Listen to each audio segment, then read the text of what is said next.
What does it kind of say about us, our clothes? Most animals will use their visual presence to communicate either I'm dangerous or it's time to have sex. We've taken those two very basic things and turned them into an entire language. And we do it through our grooming, through our clothing, through the way that we wear our clothes. What do you think about these pump covers people are wearing these days? If everybody in the tribe is wearing the pump covers and going super baggy and you show up dressed in a different way, you're immediately signaling that you're an outlier. That's one of the big mistakes that a lot of guys make when they start thinking about dressing better. Clothing comes first, but mindset is really the biggest thing. McGregor's a really good example of this, is the status has to be there too. If he came onto the scene and he was losing every single fight and he was dressing like that kind of an outlier, it would be a joke. The reason that things suck so much now is because we've compromised quality, breathability, flow, movement for profit. This is one of the things that I love about you guys, is that there's just no one-dimensionality in anything. Right. Yeah, we're always doing It's so cool. multiple shit going on. Right. I have a pocket pussy right here. It's kind of great. So you might see me smile. Oh, gosh. Don't want that level of multidimensionality. Like, man, Mark is so happy during those shows. Oh, man. I thought I was making a really good point. No. Yeah. And then it just went south. That's why nobody listens to this show. It's all my fault. Oh, man. We got a couple listeners when Nsima came back on here, but that was it. That's actually a great idea, though. Like, It's not a bad idea. it's not a bad idea. I Just do a have a little bit of zipper fun. on my shorts, so maybe. You never know. Like, dude, your guys' podcasting frequency went through the roof all of a sudden. You're enjoying this a lot more than you seem You guys Yeah. record more but speak so much less. It's been great. Oh, Lord. So you were just talking a little bit about like kind of incorporating exercise into your day-to-day. Mm-hmm. Do you have, you told me earlier that you got 5 kids. Yeah, 6. Whoa. 6, right? Okay. How old are you? I'm That is 39. that is a world record, right? Can we check? Andrew, can you look that up? 6 kids. 6 kids. All under my oldest is about to turn 11, so they are packed tight. Yeah. Wow. I watched Nsima's soul just leave his body. Yeah, it was just like, whoa. What's the youngest? Like 3, 2? 6 months, Oh, 6 months. Yeah. So you got 1 in each category. basically. Okay, so we did the math on That's this. a lot of kids. My wife has been pregnant during every calendar year since 2011. Wow. Holy crap. Yeah, it's wild. What a woman. Seriously. Right? She's a rock star. Yeah. Are you guys going for another No, one? we're done. My son is pissed about it because it's him and 5 girls. Whoa. Right? Totally outnumbered. Whoa. Yeah. And so he keeps hoping. He's like, "Can you guys please have another one?" And we're done. Can we at least get a male puppy or something? Right? Something. Yeah. But the nice thing is he gets a very different relationship with dad than the girls do. Yeah. He gets special treatment. He does. I He dig it. absolutely does. So how are you incorporating fitness with that many kids, with work and everything? Do you have opportunity to get out and train enough, or? Yeah, how's the it big work? thing is I make it more of a priority where my mornings are just kind of like set aside for anything related to fitness. And I was talking to my dad and one of my brothers about this weekend, where I really kind of struggle because there's so many things that I've fallen in love with doing that I can't do them all. Like we were talking before, I'm doing a Spartan Beast in a month, and I haven't done really much running because I can't talk myself out of going to jiu-jitsu or Muay Thai and instead to go running. It's too fun. Exactly, right? And so You're like running. versus Muay like Thai or jiu-jitsu. I've done running. Like I just did Ragnar with some buddies last weekend. Yeah, it and can be. What's Ragnar? It's a relay race. And so the one that we did was one of the trail ones. Like Ragnarok? Kind of, right? I mean, that's they design it to feel My like wife's that. watching that every time it's on. Thor Ragnarok. Every time it's on. Just She's like, without it's funny. fail. I'm like, I don't know if you're watching it because it's funny. Yeah, there may be some other reasons, right? Exactly. A few, yeah. But yeah, so it's a relay race, and the one that we did was a trail one. So you have a base camp, and then you have a 4-mile loop, an 8-mile loop, and a 4-mile loop that you have to do over a 24-hour period. And so it's just, you're looking at me like, it is. It's a certain level of craziness, right? Because it's fun. I mean, it's level 2 fun where it's not necessarily fun when you're in the moment of it, but you're thinking about the stories after. Like you're at camp waiting for it to be your turn to run and you're hanging out with the boys and all of that. And in that regard, Did we just learn something new? Is level 2 fun? I've heard this. Yeah. Okay, so there's 3 types of fun. Okay. Level 1 is where you're actually having fun in the moment of it. Level 2 is where it sucks in the moment, but you like have fond memories thinking about it. And level 3 is where it just sucks altogether, but the stories are good enough that you're having fun when you tell the stories about it. Yeah. Okay. Yeah, level 3 is a tough one. Right? Yeah. Yeah. But that happens when you just go out and do something kind of crazy. Exactly. And it's miserable the whole time. And you don't even have good memories, but good stories. Yeah. Give me a level 3 fun thing for you. Oh, that's a good question. So I'm trying to think. I'm like, have I had level 3 fun? I would say, so I've had one boxing bout, and that was probably level 3 fun. You woke up in the hospital. No, I mean, I got the crap kicked out of me. Thankfully, it wasn't that bad, but I got wrecked. Okay. And when I think back on it, there's still a little of like those anxious feelings of like, oh my gosh, I can't believe I did that. I can't believe I'm going to do that again. But the stories are always fun to tell. Okay. Yeah. So I would say that's probably the most poignant level 3 fun for me. You had a level 3 with Ryan Soper and Graham Tuttle. We went to Tahoe and we went to we went on a hike, and there was more snow on the ground than we thought there would be because we're in like the mountains. And we got off trail and we're like, I think we go back this way. I think we go back that way. We just got lost. How many hours? 8-9 hours In the snow. That's lost. in the snow. And Graham had toe shoes, like those Vibram toe shoes. He had those on. That's miserable. But it was the best food we've ever eaten in our lives. When Right? we came back, Yes, we had like you've earned it. hamburgers and hot dogs, and it was like the greatest thing of all time. Here we go. But yeah, we didn't even mean to have that kind of fun. No. we meant to get into level 2. Yes. We ended up in zone 3 there. Oh, dear. Do you have like some weights at your house or something like that? Yes, Or we have a garage gym. It's now been moved down in the basement. And that's been one of the things that's been really good. One, from a social dynamic of I have a consistent group of buddies that would come over and we'd lift 3 or 4 times a week. Nice. But then also the kids, I grew up, my parents are active runners. Like that was how they dated, is they would go run. And I remember about a decade ago, my dad ran every marathon in the state of Utah as one of his goals. And the only downside How many kids to it, they have? They have 5. Okay. Yeah. The only downside to it was that Maybe they were doing more than just running. there's a little bit more than that. I'm trying to do some of the math. A you know? little bit more, right? Yeah. But the only downside was exercise was something that they went and did. Yeah. Like we would see them leave and we would see them come back and smell dad when he came back, right? And like that was it. And so it didn't take to the same extent that it could have. And so my wife and I very consciously thought, like, how can we make exercise is something that the kids see us do, that they can come participate with us in, and that level. And so the garage gym's been really good for us in that regard. Yeah. And they see the friends coming over, and they see all different kinds of people, Right. And not only exercising but enjoying it. I guess. Exactly. Yeah, right? Like we every November we do for our church group, for our men, we do a deadlifts and donuts competition where we just invite all the men over in the neighborhood, and it's either training guys who are brand new or it's setting PRs for guys who have done it before, and the kids come out and watch, and you know the other dads will bring their kids and try to make it into something that isn't just scary and done out there, but there's the social aspect of it and the family aspect of it as well. Yeah. So your kids it's never been a hurdle for you, or even, I'm curious, your wife too, to stay in shape with that many kids over the years? Yeah, I would say my wife is a really good example of this, where my son Locke, the day that he was born, she was squatting that morning, like just very consistent about exercising and movement and all of that. And yeah, you know, I think to some extent we may have taken it too far, where they see us get kind of like neurotic about our food intake, or, you know, weighing things or calorie counting or trying this app or anything else. And so we're trying to back off on a little bit of it from the diet perspective. But from an exercise perspective, it really is just, we try to be an active family. Nice. Sometimes we'll go take bike rides, or we'll go do walks. My son's training Muay Thai and Jiu-jitsu. Nice. I've got other daughters that are in tumbling or doing soccer. And we just try to keep movement as part of our family culture. Mm-hmm. Yeah. That is a tough thing when it comes to the food side of things, because food and entertainment, they sort of go hand in hand. Mm-hmm.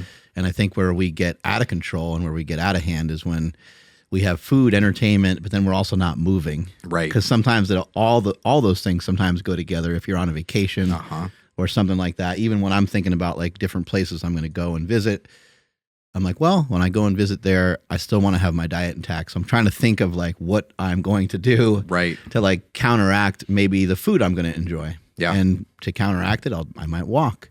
I might utilize some intermittent fasting. Like I don't think there's any reason why I still can't apply some rules. without, bringing a scale with you and like typing Right. everything into your app and being like, I got 45 grams of fat left. That kind of thing. I think you can, do it, but it can be difficult. Well, and I think a big part of it for us is also that it takes, if we get too crazy about it, it takes a lot of the social, emotional, I would argue even some of the spiritual aspects of food away and just turns it into like macros and calories, and it makes it lifeless and just pure fuel. And food obviously is that, but there's all these other elements that go into it too that need to be embraced just as much as the macronutrients or the fuel nutrients, or, is this good for what my body needs from a training perspective? Is this good for what my spirit needs or my emotions need or what my relationships need? There's that aspect of it as well that you can't track that in an app. How about you mentioned jiu-jitsu a little bit ago. What got you into that? We were talking about that before the show, but how's your experience been so far? So I'm new to this. Yeah. I'm like 6 months in, and I boxed for a few years, and a few months ago, I decided that I wanted my son to be able to get in and understand some of these combat sports. He's a really sensitive kid, and I love that about him, and I don't want to squash that in him. Actually, and in the 6, where's he line up? He's number 2. He's number 2. Yeah, Okay. 9 years old. And so, but I want some balance there because I don't want him to be so sensitive and so tender that it becomes something that gets exploited or it becomes a weakness for him. And so I wanted some balance there. And so we found a gym, Wasatch Combat Sports, that's just up the street from us. And I started taking him to the kids' classes. And within like 2 weeks of sitting in the kids' classes and watching him and doing the math of like, okay, in 7 years, he's going to be as big as I am. And he's going to have 7 years of experience that I don't have. I have to start training jiu-jitsu now.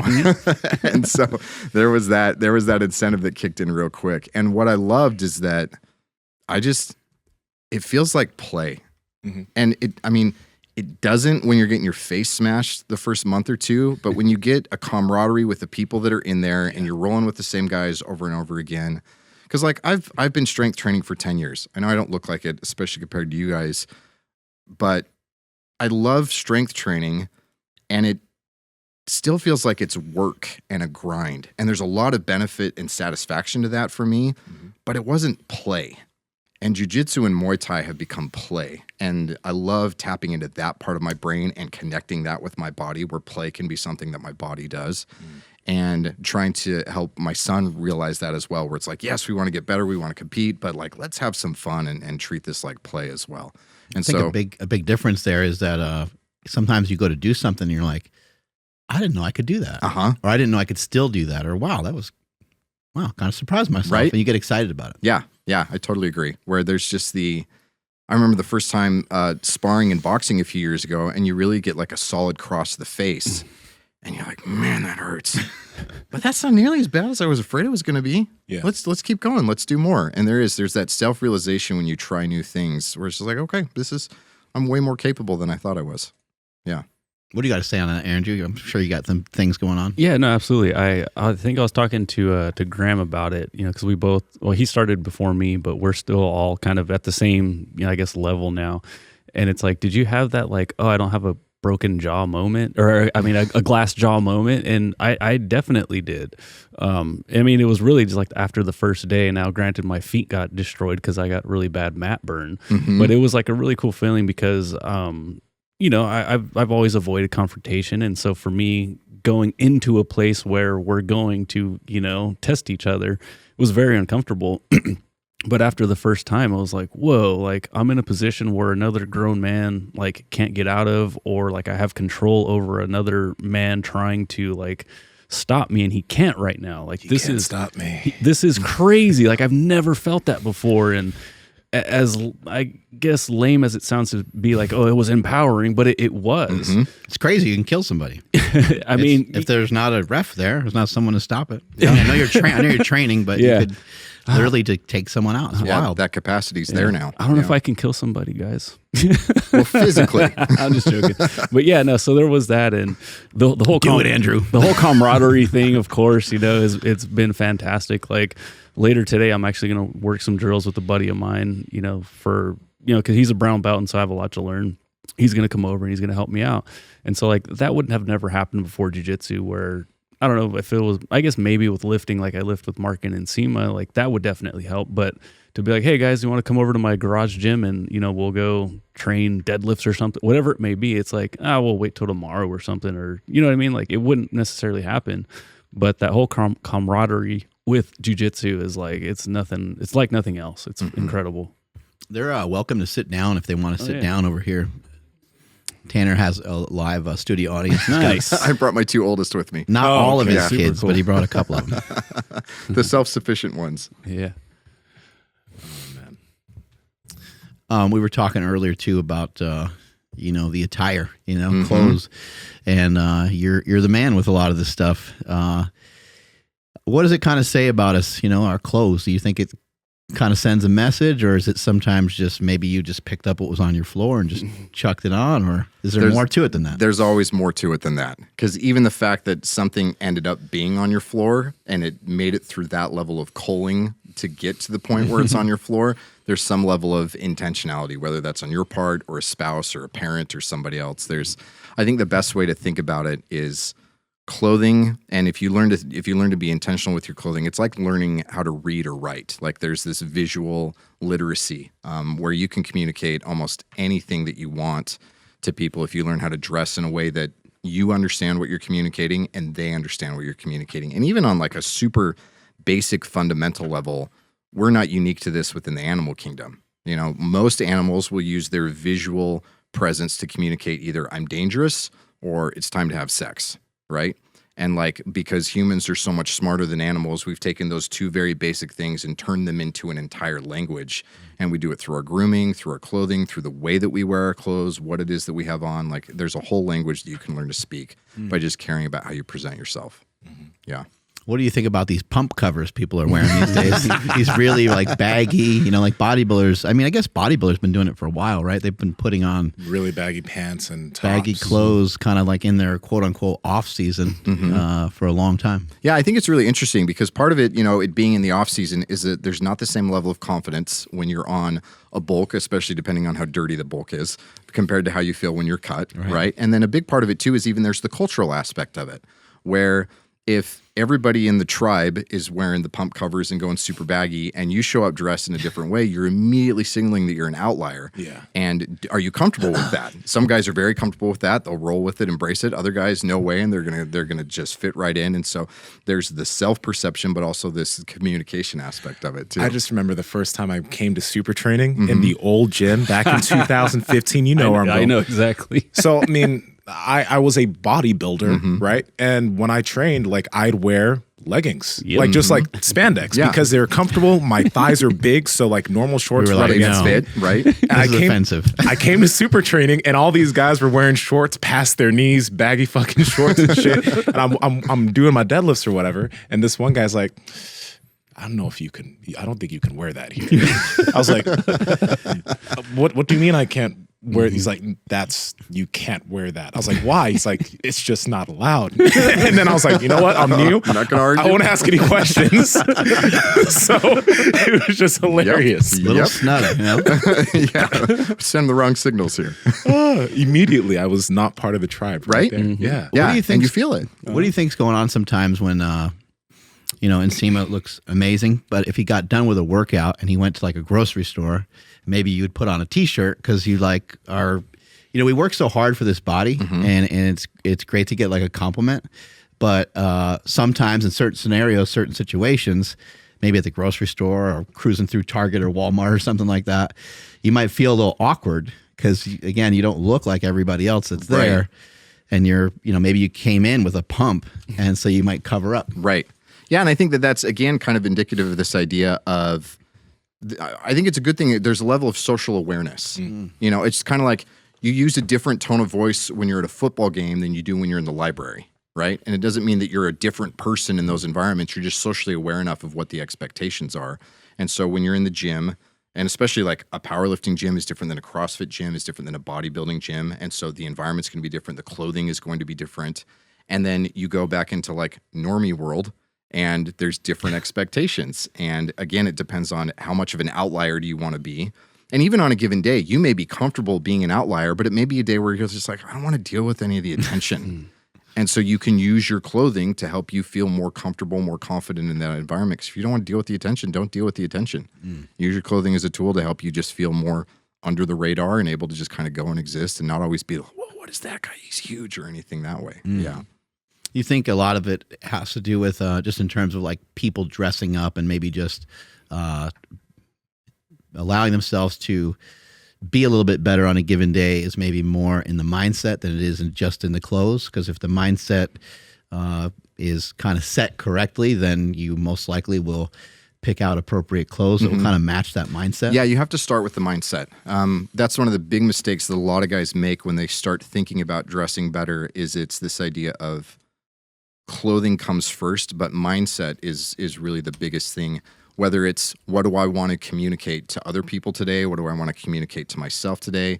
What does that even look like given on clothing? And once you can figure out all of those things, then it becomes a lot easier to actually execute. So it's almost like you could say that mindset is strategy and then the actual clothing is tactics. And your tactics become irrelevant if you're not actually applying them to the correct strategy.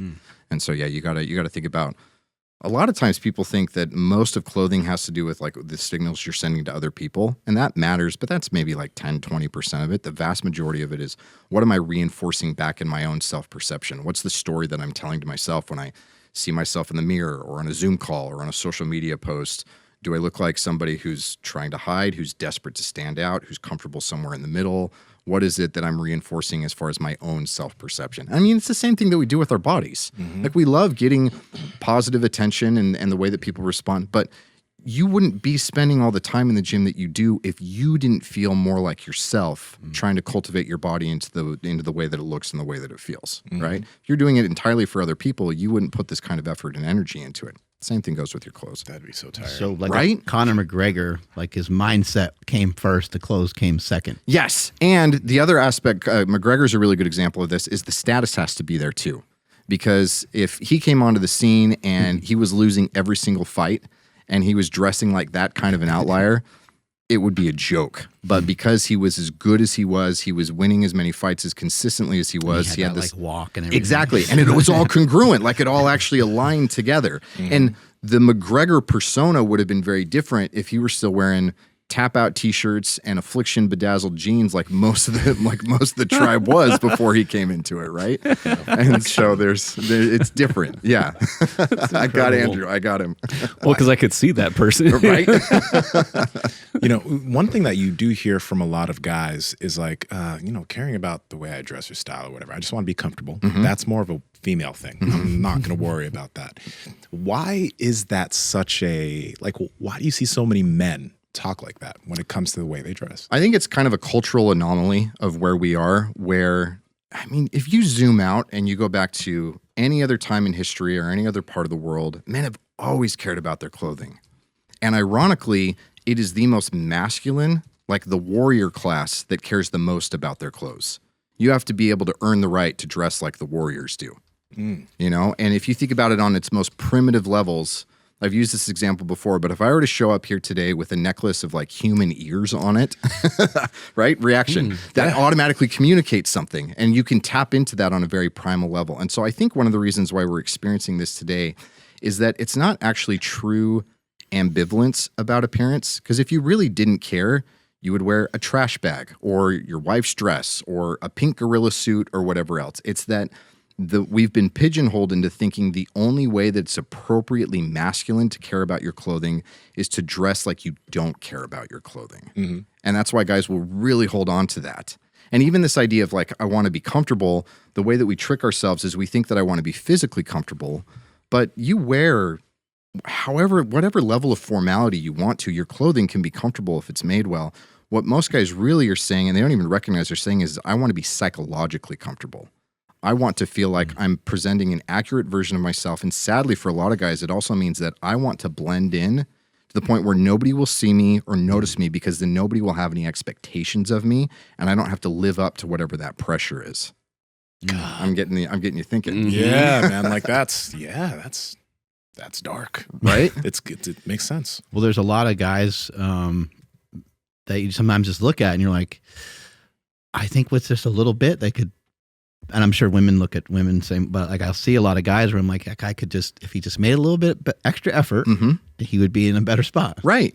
Like not much, and we're not even talking about like finances necessarily, just some small changes. And it doesn't have to be more formal. I think that's another problem is a lot of guys think, and it's this old kind of like 20th century paradigm, because in the West in the 20th century, if you wanted to dress better meant more formal. It was suits and all this type of stuff, and we don't exist in that world anymore. I hate suits. Right? And you don't, okay, I want to dive into that in a second, but you don't have to wear them. Okay, why? Why do you hate them? Well, I have suits, and I've worn suits, but I just don't like the fact that I cannot move in suits. Right? I don't feel free in a suit. That's the main reason why I hate it. I think they look great, but walking around in a suit, I just do not like the way it feels. What about if your lady was like, I'm happy she doesn't give a fuck about a suit either. no, but what if it like just does it for her? Like, what if she's like, yo, like if you, like even just a couple times a year, if you throw that suit on for me. Oh, but I'll have other things that do it better for you.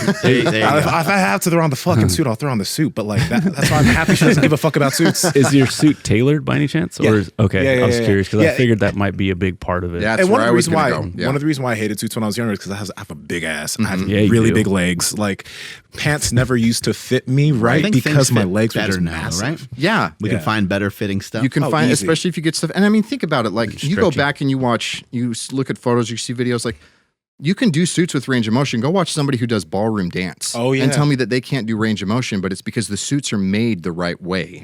And especially because like right now, if you're buying off the rack stuff, what they have to do is they have to design it in a way that it doesn't look terrible on everybody, but that also means it doesn't look great on anybody.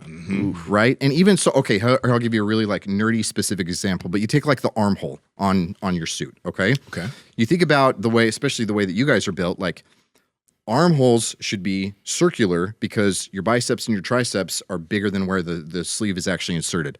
But because they're making a size that's just kind of like, we're just going to make it work for anybody, with most off-the-rack suits, they do this like ovular armhole to accommodate. But then you get this weird like webbing thing. And the shoulder will stick up weird. Right. You raise your arm and the whole jacket moves up with you and it detaches from like the neck and everything. And so it looks ridiculous. It doesn't move. It's not comfortable. And you're stuck with this stupid range of motion. Whereas if you get something that's high quality and it's made that way, they can make the armhole the way that it actually fits and you can move and you can do all of this that you're supposed to. Right. And so even that limitation, but I would argue even part of it has to do with you're still holding on to that emotional assignment that you gave to suiting when you were little, and that's still there. And so there's this element of feeling trapped and constricted, not just from a physical range of motion, but from this perspective of, I feel like I'm a trapped little kid that's wearing clothes that make him look like an idiot again.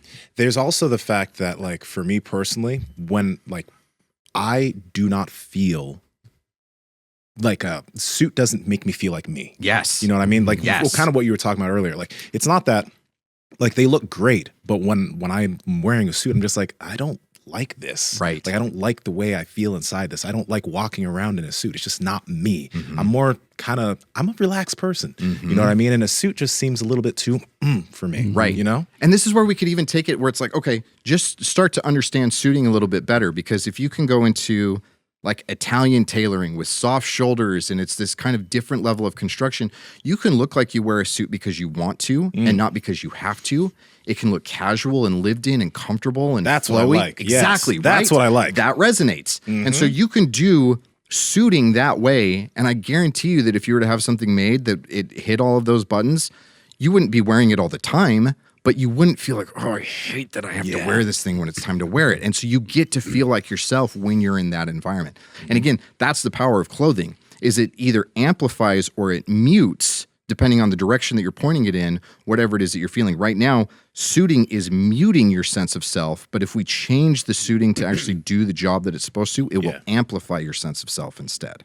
I almost feel like if I were to wear a suit, like I almost don't even have the confidence to wear it, because like I'm like, am I going on to like a super important business meeting or something? Like I don't know. I just feel like maybe I'm not important enough to be wearing a suit. Does that make sense? That makes perfect sense. And what are the contexts in which you would actually be wearing them? Yeah, I don't. Right. We weren't on your wedding. Was that the last time you wore your suit? Yes. And did it feel like it was? Oh, I enjoy it. I didn't mind it. It was cool. Right, because you're in the right context. Yeah. Right. Yeah. I mean, it's the same thing. Like aesthetically, I love togas or the way that George Washington and Napoleon would dress up.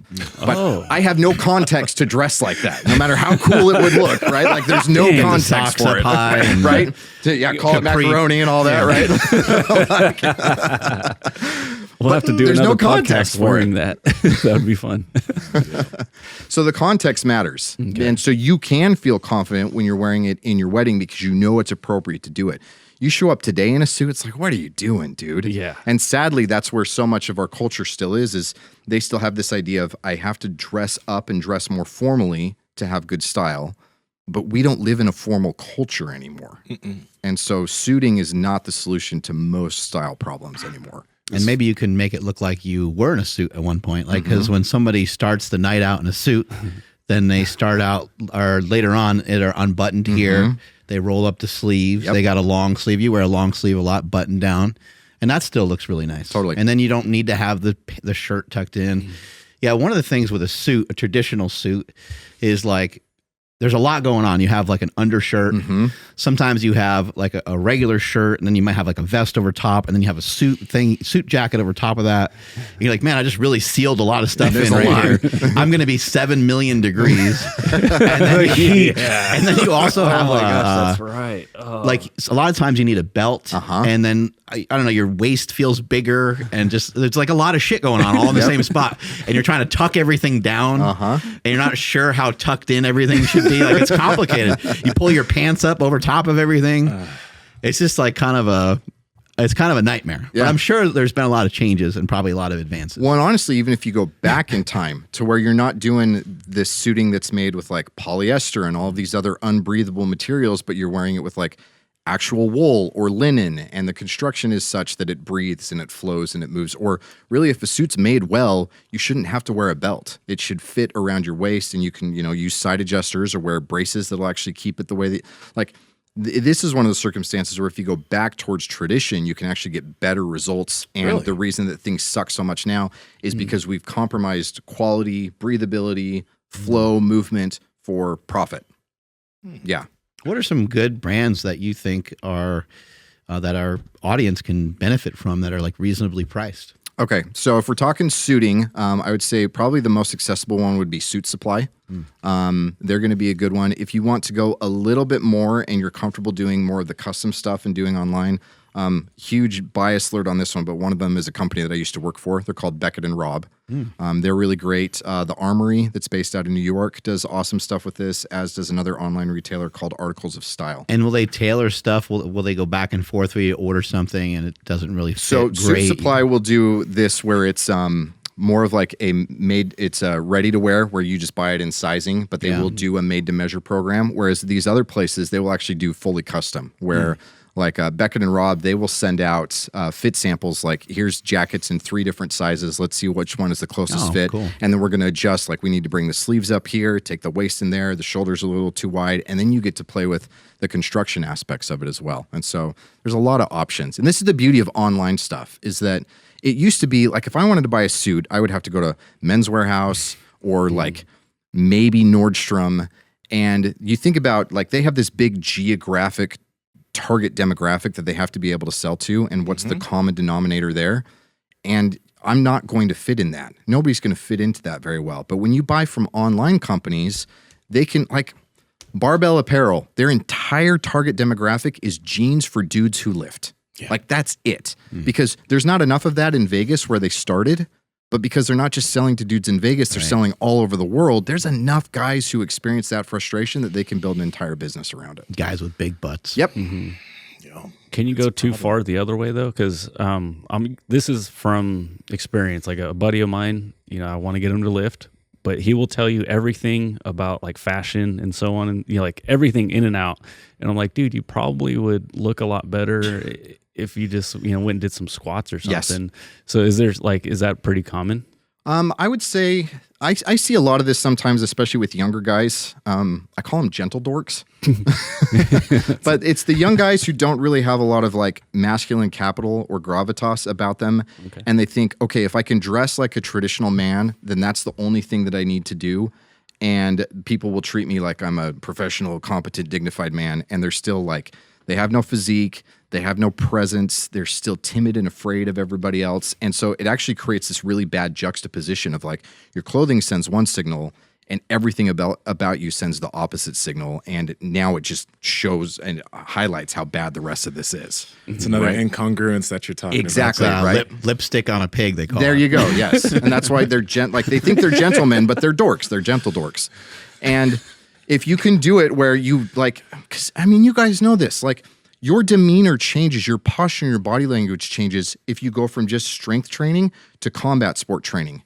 Right? Yeah. And people may not be able to quantify that where it's like, oh, I can tell he stands on the balls of his feet more than he does, but they can feel that there's a difference, right?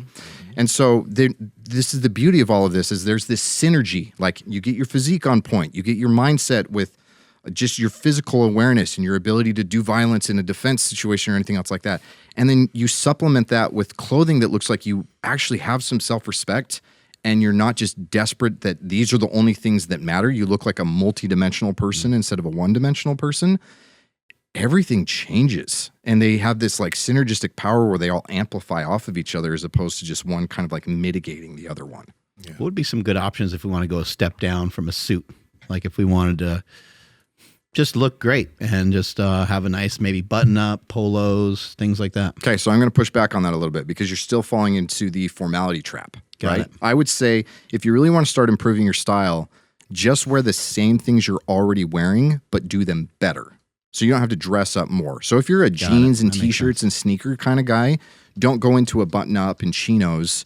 Still wear jeans and sneakers and t-shirt, but do it so that they fit well and it's solid colors as opposed to like graphic tees. Or that your sneakers are not actually like running shoes, but they're vintage sneakers that have some good shape and maybe they're made out of leather as opposed to being made out of a composite or something else that way. And so maintain whatever your level of formality is, just execute on it better. Get things that are different textures or that it's higher quality construction, little variables like that. And what's fun is that it kind of pisses people off because they're like, you're wearing the same thing that I am. Why do you look so much better wearing the same thing that I am? And it's because it's that little subtle execution that comes with it. Yeah. And maybe that's where you should invest your money is on something that's a little higher quality. Right. If you got the opportunity to. Yeah. Because I mean, again, like unless you're in an environment where you're wearing suits frequently, don't go buy a suit. You don't need it. You would be way better off doubling the amount of money you spend on t-shirts and having them look better with how frequently you're in them. Or there's even an element of like changing how you wear things. Like, I love that you've got your tank top tucked in. Oh, yeah. Right?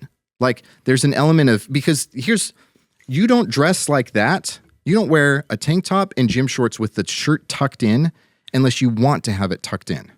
This is true. Right? Yeah. And even this is a little bit of a like the Gen X resentment of tucked in t-shirts. Right? Of like, oh, I have to do this because of school or church or whatever else, right? And you're flipping it on its head because now the untucked shirt, more often than not, looks like some dad bod Gen X dude who's trying to hide the extra weight, whereas this kind of highlights, it's like, no, you don't have anything to hide, and I'm tucking it in because I want to, not because I have to, and so I'm actually giving a middle finger to the old perception of what tucked in shirts are. And all of that is just communicated by, right? Just first thing in the morning, Nsima.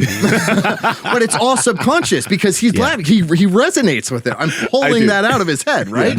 Yeah, you are correct. Oh, man. And so that's what's fun is all of this does happen in the background in our subconscious. I just teach you how to make it more conscious so that you can be deliberate about it and do it on purpose instead of like throwing a dart blindfolded and hoping you get a bullseye. Because it's way more fun. And you get way better results if you know what you're doing. You do it on purpose instead of on accident. How about how do we build a wardrobe? Because you hear that a lot. Early on, I went through one of those companies where like they send you stuff and then you build on top of that those like similar colors. I had no idea what I was doing. Yeah. These days, I would usually wear black or gray. Just kind of that's just what I do now. Cool.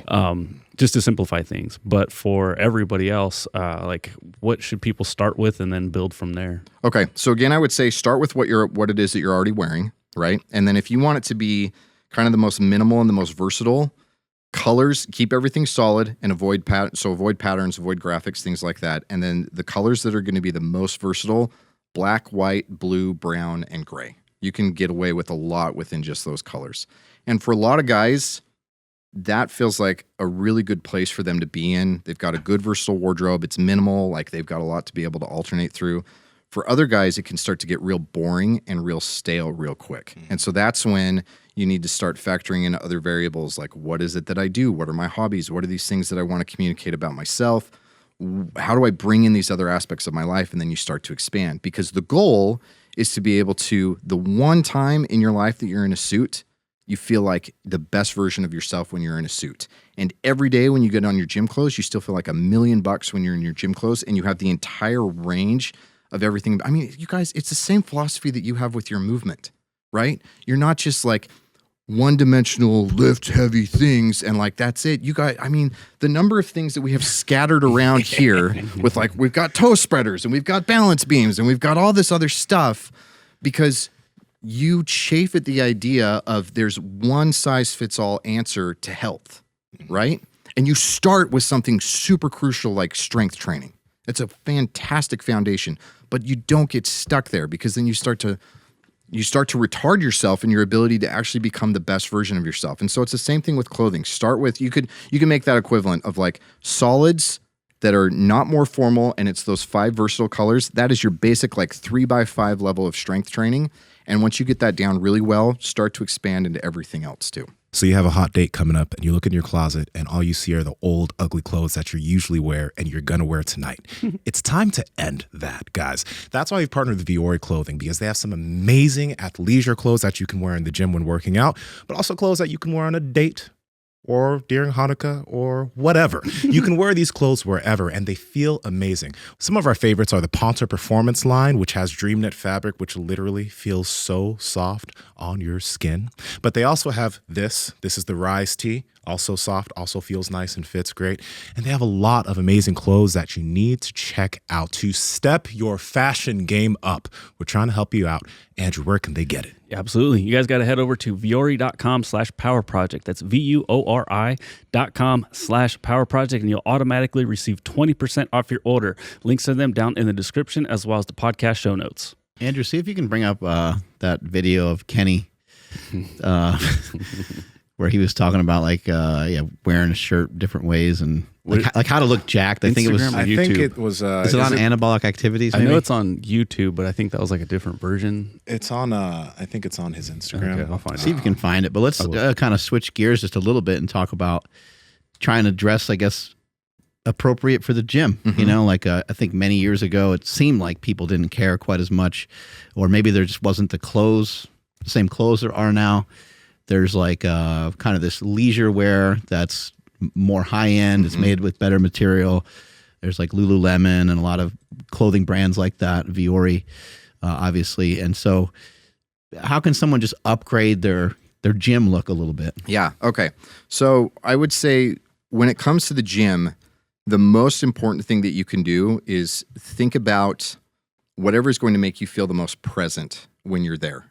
You can think about like, we have our hype music, or we use smelling salts, or we have like our routine for when we get under the bar, like all these little things that we do to get ourselves in a mindset of being ready to actually like move the bar or do whatever it is that we've come to do. Your clothing can be a tool that's just as appropriate for that. So what is it that you can wear that can help you feel more present? And that's going to be different depending on your level of, again, comfort with blending in versus standing out. Because for some guys, they can feel present irrespective of what anybody else in the gym thinks about what they're wearing. Mm-hmm. And so they can just entirely focus on them and what's going to trigger their mindset the way that they want it to be. If that's you, roll with that. If you're one who's just like, okay, I don't need to get a ton of attention, but if I'm feeling self-conscious that I look like an idiot in a gym full of other people, then dress in a way that doesn't make you feel like an idiot in front of other people, so that that's not nagging you and buzzing in the back of your head, but you're actually there and free to focus on the work that you're doing.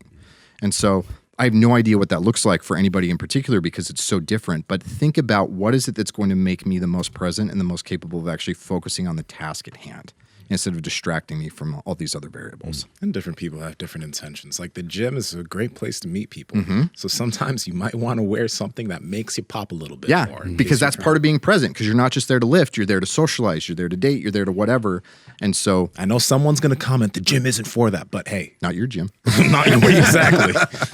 Not your intentions. Yeah. So I would say, think about what it is, like the entire job. Yeah. and then what your clothing can do to help you best do that job. You know, before we do get to this video, though, I wanted to kind of ask you something, because there's a lot of people who, let's say, they're not in the shape they want to get in yet, and their clothing, they kind of get clothing that does hide their body. You're not usually going to see people who are bigger and out of shape wearing clothes that accentuate certain parts of their body or really show anything, because they might be insecure about that. So that being said, like, how can somebody that is a bit, you know, overweight in certain areas, how can they, you know, what should they be thinking about in terms of their style? Because everyone wants to look good. I would say the first thing is you're not actually hiding anything. A lot of times we kind of like self-deceive ourselves and think that we are. And that's whether you're the scrawny guy who's wearing oversized stuff because you think it makes you look bigger, it actually makes you look smaller. Or you're the giant guy that thinks that you're hiding it by having things be, then you just look like you're overweight and sloppy. And so you're actually exacerbating the problem. Don't lose your train of thought. Don't lose your train of thought. I remember when I was younger, I was kind of always oddly insecure about having big legs. I've had big legs since I was a kid, since I played soccer. I wore husky jeans. And even my early 20s, I had a little bit of an insecurity with that. So I would wear slightly bigger shorts, slightly bigger pants, so people wouldn't realize how large my fucking quads were. And it just made me look bad. Totally disproportionate, where it's like this, boom. Yeah, dude. Right? Yeah. So it does. It exacerbates the problem. And so really, I would say irrespective of your build, especially for guys with shirts, like here's the thing. If you can find shirts that they are snug in the chest, the traps, the shoulders, and the arms, and you've got a little bit of drape down through the waist and through the seat, it's going to be flattering on you. Even if you've got a belly to hide, it's going to hide it a little bit, but you're going to show off that like you're big enough to fill out the rest of this. And then even for the guys who are really in great shape, this is one of the problems I see with a lot of fitness guys is they wear stuff that's so skin tight that it comes across as very self-conscious, where it's like, you guys can see my abs? Please tell me you can see my abs. I need to know that you can see my abs. Please acknowledge my abs. And it's like, okay, so if that's the only thing you bring to the table, great. I can see your abs. Wonderful. I'm so glad that your entire value hinges on that. Can you put on a different shirt, please? Right? And that's what comes across. And so I would say, irrespective of your build, do wear shirts that it's snug up here, a little bit of drape down here. And what's fun is that as you make your progress, the drape is going to look more flattering as you get leaner down there, and the tightness is going to also look more flattering as you make more progress up there. And so your clothing can become kind of a mental barometer where you're like, this is moving right in both directions. And so it can help you feel more motivated to continue to put in the work at the gym, to continue to be disciplined with your diet. Like it's another like feather to add into your cap of like, oh, I'm seeing pluses here, not just on the scale or when I'm getting out of the shower or anything else. Yeah. Let's play this clip. Check it out. Quick cheat code on how to look way more jacked than you actually are. The first step is to get a giant t-shirt. It's gonna give an illusion your frame is way bigger than it actually is. See, none of this is real muscle. I just got a big shirt on. It's like a dress. It lays on your physique. Lays on the chest, makes the chest look nice and puffy. You can see the delts, you can see the cut from the trap, and then your delt pop covers your whole arms, hides your waist. You get a black shirt, not a white one. I could have a 20-inch waist, you'd never know. But I don't. I do a lot of neck training. So you don't want to look like you have a pencil neck like this. You want a big neck. You can't see the traps as good. It makes the neck look a little bit smaller. I look like I'm fat. You know, if you got puffy nipples, you're kind of screwed. You know, you always got to go like this, air the shirt out, kind of walk like this so you don't expose yourself. It looks like I don't even train arms. Look how lengthy my arms look. Like, what is this? So follow along for more cheat codes of anabolic activity. This is obviously muscle dysmorphia times 1,000. Just a little bit. This is a 250-pound, 22-year-old bodybuilding kid who's just messing around. Which when I walk in with my kids, it's like, that's a big boy. Yeah, right. Oh, man. Yeah, he was just having some fun with that. Right. But notice the areas that he emphasized, right? It was all the same ones that I listed. Yeah. Right. Yep. Yeah, we have some strong shirts here at Super Training. And the bigger guys are always like, I love these shirts because it does kind of hug the chest, the shoulders, the arms with leaving some room down below. How about accent pieces? I'm not even sure exactly what that is, but like Jewelry? No, I mean like again, like I wear nothing but like dark, like black or gray clothes, but then I might, like today just happened on accident, but today I threw on red shoes. You know, so I'm like, oh, maybe that was a good thing, or maybe it was a horrible thing. I'm not sure. Gotcha. Okay. So the easiest way to be able to execute on it is to do what you've done it really well, is you can think about like everything that you have on is kind of an anchoring piece where it's neutral, it's solid, it's nothing too crazy. And then you wear one go to hell kind of like really loud accent piece. Because otherwise, if you get conflicting things, it's like, what is this clown doing? Like, what am I looking at? Am I looking at his shirt or his shoes, or like, what is it that's going on? And you look like you're going crazy with it. And so stick with everything being neutral except for whatever you want your statement piece to be. Okay. And then the other thing that I would do is I wouldn't do it on accident. I would think about like, what is it that, like, am I feeling more aggressive today? Do I want more attention today? Am I wanting people to not bother me today? Like, what is it that I'm feeling? What do I want to do with my day? And then do I use my statement pieces, either the existence of or the lack thereof, to help contribute to that? Okay. Yeah. Are dudes overdoing hoodies? Yeah, I would say hoodies are kind of the equivalent of a security blanket, where there's just this sense of, again, I get to disappear and kind of fade into the background. And I mean, if you think about it, so many guys getting them, I'm sure a lot of the listeners right now are like, there's some level of emotionality of like, don't come after my hoodie, yeah. Right? And think about that. Next, why he's is going to come after my cargo shorts? Right? But why is there better not? Why is there an emotional connection to that clothing? You are emotionally connected to it. Why? Because your identity is rooted in, okay, this is one of the biggest differences between men and women is, you know, and you already hit on this. Most people will think that caring about your clothing is the domain of women, and it's an effeminate thing to do. And when it comes to trends and changing your clothing, communicating with clothing, caring about what other people think about clothing, the balance is shifted, and way more women do that than men do. But when it comes to my identity is entirely rooted in and expressed within my clothing, men do this way more than women do. Where there's some guys... I'll tell you guys who this is off air. That it comes from like skateboarding and surfing and hip hop, and you forget that it comes from these cultures. It comes from these cultures that you belong to, yeah. And your identity is rooted in that. I'll tell you guys who it was, but I was talking to a mutual friend, and he was getting ready to go to a wedding overseas, and he didn't want to go. He didn't want to go to this awesome Italian wedding because he was going to have to wear a suit to the wedding, and he didn't get to be in his gym shorts and his t-shirt. And it's like, think about how strong your attachment to that clothing is, that you don't get to go support somebody at a wedding, go to this awesome place, be a part of this incredible party because you can't wear the clothing you want to wear. There's so much emotionality that's attached to it. Sounds like my knee-jerk reaction to a wedding. Like, oh, fuck. Gotta get dressed. Dang it. Well, let me ask you this, man. What articles of clothing do you think need to die? Ooh. Like, just don't wear that anymore, dude. Because I know you can make anything work. Right. But, like, generally, what needs to die? Okay. Basketball shorts that go past the knees. Hey, there we go. That's what you were hoping for, right? Yes. And Right? women are still wearing them. Oh, man. Oh, well, yeah, that's fine. Chicks can get away. And I mean, like, I get it. When Michael Jordan was doing it, it was edgy. Like, he was a trendsetter. Like, it was very cool to be able to do that. But that's like dad clothes now because we're that far out of it. Pete Rubish, where you at? Somebody is going to pick a fight with me before I get home. So I would say that I personally, especially when you understand like the history of Crocs. Do you guys remember the movie Idiocracy? Yes. Yeah.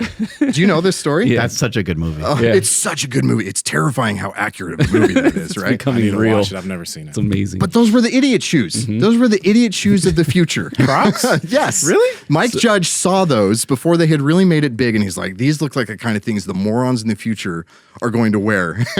And that's what he had everybody because wear. they're easy to slip on. Right, Yeah. and that's fine, right? Like, that's fine. But people who wear them on the daily, that's the problem. Okay. And so I would say most clothing is kind of that way, where it's like, okay, cargo shorts, you work construction, which really you should be wearing pants instead of shorts, but like you need the actual pocket space. But I'm sorry, bro, like your fifth backup cell phone that you need for your accountant job and you read tactical stuff on the internet, like you don't need cargo shorts. Okay. Get a fanny pack, maybe. Right? Thank you. They say the only thing cargo shorts can't hold is a conversation with a woman. Ba-doom. Yeah. There you go, right? And I'm sure the Zoomers are going to find a way to make cargo shorts cool again because that's what they're doing with everything else. They will. What about a fanny pack? Okay, there's two ways to do it. One is to just kind of embrace the irony and have them be fun. Like one of my best friends. There we go. That's your gameplay. I love Fanny Pack. One of my best friends just bought one yesterday. It's a dare that's like bright neon green, and has the dare and all of that in red. Go for it. You just roll with it and kind of, because I think this is another one of the things. I actually love this about Gen Z. I'm an older millennial. We're Gen X and millennial, and we grew up in a culture of so much like angst and resentment and like dystopia and everything else. And a lot of our clothing represents that. Mm-hmm. And seeing Gen Z, unfortunately, just be like steeped in dystopia, that they are now able to just find some optimism in it because they're not in the decline. They're already at the bottom, which is a sad way to look at it. But like, this is kind of where we are, right? Yeah. And so there's a lot more playfulness, a lot more fun, a lot more expression without this fear of like, oh, I'm not going to look like I'm edgy or I'm dangerous or that I'm doing it in an ironic way. And again, you go back in time, and men historically have been able to be multidimensional and incorporate elements of playfulness and fun and self-expression and these aspects into their clothing. It isn't always so serious or always so edgy or dangerous all the time. And so I love that you can do that you can play with fanny packs and have it be fun. And there's this element of optimism. And again, you think about this idea of capacity of like, I understand that the world we're in is pretty weird right now, and I can still have a good time with my life, even though I take things seriously. Yeah. What that reflects back on you, what that communicates to other people, like that's all wins there to be able to do stuff like that. My cousin told me that when I run, I look like a gay freight train. And I just said, thank you. Appreciate it. He's like, you got purple shorts and a pink shirt. and he's like, I don't know what the hell's going on. Right? Neon shoes. Yeah. I'm like, okay. But I love that because running culture is kind of that way. Like when I was doing Ragnar a couple weeks ago, like I've got this giant neon running hat that looks like it's a trapper keeper from 1994. And like that's part of running culture. And I'm not going to wear that if I go into a powerlifting gym, but I'm not going to wear a singlet if I'm going out running either, right? And so like I love that you can recognize that and lean into that. A singlet while running, that's the next one. Gosh. Oh, man. How about like jewelry on men? Because I think a lot of men have even when I was younger, I'd have what? But I don't know. What do you think about that? Okay, so there's a way to do it right and a way to do it wrong. Because again, we think of this more from a feminine frame, which is it's pretty, it looks aesthetically good. It was there on like the impulse rack as I was checking out, I'm going to buy it. That's not the way that men should do jewelry. Think about it the way that you do with tattoos. It has to tell a story. It has to represent something that was an accomplishment. The cool thing about jewelry versus tattoos is it can actually be handed down. Like my son can wear my watch or can wear one of my rings or something else like that. Like this one, I have a brother who took his own life last year, and I've got his ashes in here. And so this is what I see when I think about it every day in this cuff. Like there's a little compartment in there where I've got some of his ashes in there. Cool. And so if it has meaning, if it has symbolism, like this is a religious ring, like there's a wedding ring obviously has meaning to it as well. Like if you can tell a story with it to yourself, wear it. And the cool thing is you can kind of infuse a story into anything you want to. And also from a dating perspective, if you're wearing jewelry, and I guarantee you, women will ask you what it is that you have on, and then you have stories to be able to tell. This was from this trip, or this was based on this business accomplishment, or this is from my grandpa, or whatever else. Again, you look like a fully rounded Renaissance man instead of just this single-dimensional side character in somebody else's story. What are things that? What are things that maybe have been attractive that you weren't expecting, like something like jewelry or something like an accent with your clothing? Has there been things that like you were kind of surprised or shocked that it worked for somebody to get with somebody else? Yes. Sort of thing? Okay. So and again, we're going to like Gen Z and kind of where trends are and stuff right now.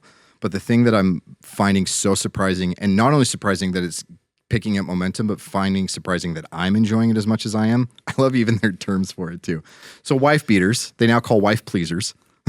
Really? Yes. Huh, nice. Or wife respecters. And it's very like tongue in cheek, right? But they will do. Your daughter's so laughing funny, over here. right? It's so Make it even funny.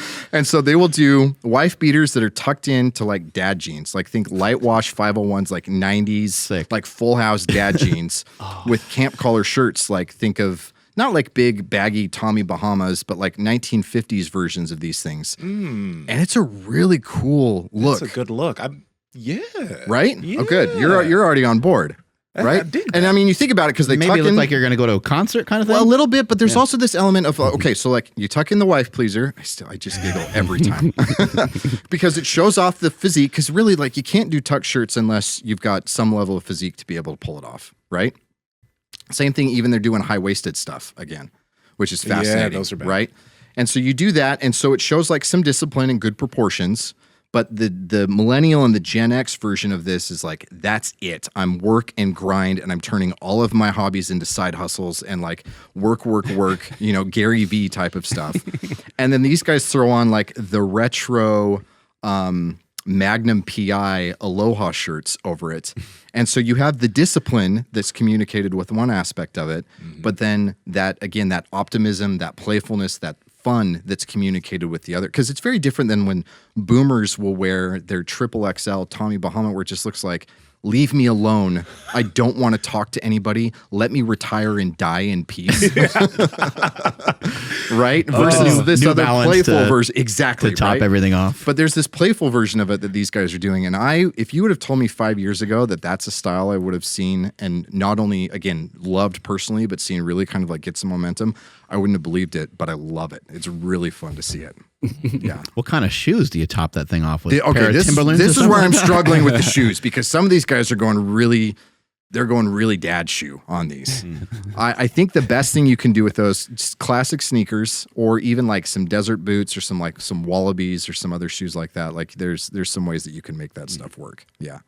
I hate shoes anyway. I know this is the hard thing for you guys. That's the hard thing. I have quite a few clients who are really anxious to find decent looking, like wide toe box, barefoot style shoes that don't exist.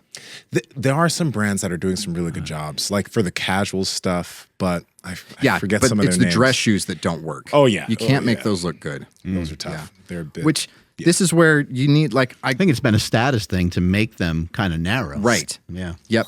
I wish that we had a little bit more of like that Roman vibe of like, no, we're just going to do gladiator sandals and that's part of our formal wear. yes. That's one thing. It's like The suit and sandals. it is hard for some people to get behind the sandals. Like either you don't care and it's like, okay, cool, these are comfortable, lets my feet move, or you're like, those are women's sandals. That's one thing you hear some guys say, those are women's sandals. So tough life. There's the aversion there. So Lems that's the brand. Sorry, I was looking up. Have you heard of Lems shoes? No, pull them up. I will. Yeah, absolutely.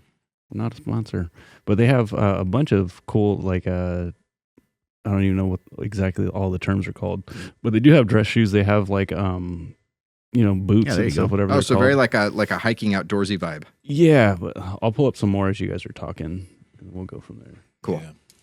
yeah, there's a brand I like a lot, which is Icarus, which is not it's not necessarily a dress shoe. It's more casual. They have but one shoe, right? they have two now, but They have a they're black I guess one. the black ones are like pre-order. So yeah, they still have one, I guess, at the moment. Okay. Gotcha. Power Project family, your normal shoes are making you weak. This is why I partner with Vivo Barefoot Shoes, because they have a wide toe box, they're flat, and they're flexible. So with every single step you're taking, if you're taking a 10-minute walk outside or when you're working out in the gym, your feet are able to do what they're supposed to do in this shoe. They have tons of options for hiking, running, training in the gym, chilling and relaxing, casual shoes for if you're out on a date. You need to check them out. And Andrew, how can they get it? Yes, that's over at vivobarefoot.com/powerproject, and you guys will receive 15% off your order automatically. Again, vivobarefoot.com/powerproject. Links to them down in the description as well as the podcast show notes. It is kind of hard to find like the ones that where your actual foot is going to fit in there, Right. without it getting kind of squeezed. But hopefully, it's only an occasion where you'd have to wear these just for a little while. Well, and again, I think that there's some ways that you could play with this where if you are wearing stuff that because think about when you guys have to wear dress shoes, most of the time it's for more celebratory things like weddings and stuff like that, as opposed to going to courts or a big business meeting or something else. And so this is where you can get away with like the English espadrilles. It's like a Spanish type shoe. You can look those up where they've got like a rope sole. And then you remember Toms? Yeah. So it's like the actual version of those, like that those were built on, and they stretch. And so they actually that's are designed to fit your feet that way. There's a brand that I just got turned on to that I just ordered a pair. They're called Saba. It's Sabah. and they're leather and they're kind of shaped like that. But same thing, like you buy them and they stretch out. And so they actually like work with your feet as opposed to your feet having to be shaped within the shoe. And you can do that in a way where you wear that with like a good linen suit that's deconstructed without a tie and you're at a wedding. Totally appropriate. You don't always have to wear like wingtips or a derby or something else that way. Yeah. I'm curious about this because we're probably going to come back to the clothing, but how about like facial hair? Yeah. Because a lot of guys, it's like sometimes you'll see a dude and he's rocking something, you'll be like, that doesn't necessarily work, and I don't know why. So what are some things that guys need to think about when they're rocking, when they're trying to figure out what to do with their facial hair? Okay, so the first and biggest is be objective about how good your facial hair actually is. If you look like you know, Eric Cartman and glued a bunch of pubes on your face, you can't do it. I had that in my early 20s. I remember when it first started coming in, I was like, yeah, this is good. And then I look back at it, I'm like, I was ugly. It was so bad. I remember that with my sideburns as a teenager where it's just, so bad. Right? But that's a good example of like, even you have to understand like the cultural connotation to it because you get guys who like right now it's been full beards for a long time and you're seeing mustaches start to come in. And I see a lot of older guys who still hold on to the goatees like it's 1998. Like just here? Or like the full goatee where it comes all the way through. Yeah. And it's like, I know that you peaked in the late 90s because you've been wearing the same facial hair since then and you dress as if you wish it were still that time period. Right? And again, the identity is infused in that. And again, I'm going to piss off quite a few listeners who are like, don't make fun of my goatee. You're smaller than I am. But so there's the cultural connotation of knowing like what's appropriate at a given time. Just like you can't do a big waxed handlebar mustache like you can like it's the late 19th century, right? Yeah. And so know what's appropriate, know what works based on your facial hair. And then the other thing is when it comes to certain types like the mustache, one, you have to have the facial hair that works, and two, you have to have the jawline. Otherwise, you get Chester the Molester real quick. But like, because you have the jawline, it doesn't come across that way. And so there's all these things you have to factor in. Yo. Yeah, you look very, very suspicious. Let me show you my van without any windows. Oh, Lord. Okay. I think they say similar things too about like your haircut, your hairstyle, like your facial hair, and these things. Even your clothing, like most likely. I mean, not like you're fishing around for compliments all the time, but if you don't hear anything about it, then it might be time to change it up. Like with your hair, you know, like whenever I get a haircut, people like comment on it. They forget that I have hair because I was bald for so long, shaved my head for so long, and then same thing with facial hair. I've messed around with different facial hair here and there, and sometimes people dig it, but like it gets to a point where it starts to get overgrown, right? And then you're like, all right, well, this is like just looks kind of gross, and then you get rid of it and you start over again. Right. Okay. So there's two things I would say to that. The first one is just like a tactical idea on haircuts is you want it to look like you neither just got a haircut nor that it's been way too long since you got a haircut. You want it to look like it's kind of just fairly normal that this is where you are. For most guys, that's maybe once every 2 to 3 weeks. But if you're someone like I'm this way where I remember my dad got really pissed off about this when I was in high school because my dad has had the same haircut forever. And for him, there's security in that. And for me, it's like I was changing my hair every 6 weeks, you know, drying it different colors, trying to go with different lengths, like it was a mop or anything else. And so there's a certain type of person where playing with it, like you don't follow that rule of looking like you've never done anything with it because the expression will trump the safety of looking like you've never done a haircut or anything else. Okay, and then the other thing that I'll say to that is be very wary of compliments. A lot of guys will use compliments as kind of the barometer of, hey, am I doing well? Because a lot of times compliments are a way to either, a lot of times you'll get compliments when you actually don't look good, but people are trying to like, not like to help you feel better. I think women do that all the time. When a woman gets their hair cut short, they're like, oh, you look so fantastic. Yeah. Hey, there are some girls that can really pull that off well, though. Every once in a while. I'm with Mark. Hey, it will look good. I'm not saying it won't look good, but it won't look better. Yes, not as good. Perfect. I think girls are thinking like, all right, well, you're not in the chase anymore. Like one less bitch to worry about. Thank you for cutting your hair. You just cut yourself out of the race. I think we're on the same page. But like they will give men compliments, and it's more just like, oh, bless your heart. Like, oh, you're trying hard and it's good. Or it will be, that's interesting, but I can't comment and say that's interesting, so I have to comment on it in a way that sounds positive. And so a lot of guys, this is where a lot of my clients will be like, oh, I got a compliment on this. I'm like, that's because it sucks and they're trying to make you feel better.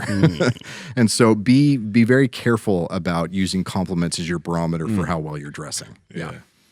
I feel like it helps also, like, if you have like some females in your circle that are relatively good at style, because they sometimes can understand, oh, guys look good like this. I've used women in that. Well, it sounds bad. I've used women as my style. No, as my style critiques. Like, hey, does this look good? Is this, whatever? And they're usually pretty frank with you. They're like, no. Women have led, oh shit. They led me down the realm of short shorts. That's when I was like, oh wow, short shorts are okay. And then everything was just 5 inches from there on. Yep. They like seeing a little leg. They do, especially when you've got good legs. Yeah. Never would have thought that. I will provide a little caution to that too, though. Let's go. Okay, because women and men have different objectives when it comes to visually what we're communicating. And if you think like behavioral psychology and all of this stuff, and even like when we peak at like sexual market fertility and all of that type of stuff, women are at their best when they're young. And that's most of the time what they want to communicate. Youthfulness, fertility, energy, vivaciousness, all of that type of stuff. Men are usually better mid-30s up to 50s. And that's because we've accomplished things. Like we've got status and authority and credibility. Like we've weathered enough battles to prove ourselves.